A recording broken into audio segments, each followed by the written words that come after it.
Thank you. Kasing laki niya yung brillantes na tattoo. Pinantayan ni Daddy. Ay, pinantayan.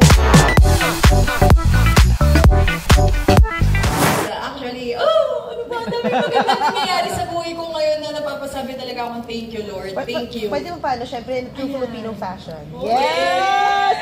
Look at the red! Wait na sa gilid. Pakigitna. Yes! Thank you. Kasing laki niya yung brillantes na tattoo. Pinantayan ni Daddy. Ay, pinantayan. Diba? Ang tagal ko ng tattoo you have yan. details of the ring. Like Sa details po, ayoko naman alamin. Basta kung ano yung binigay sa akin, thankful na ako. And alam ko lang, hindi siya basta-basta.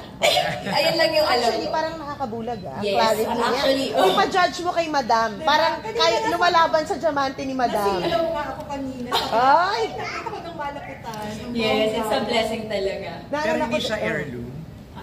Platinum siya.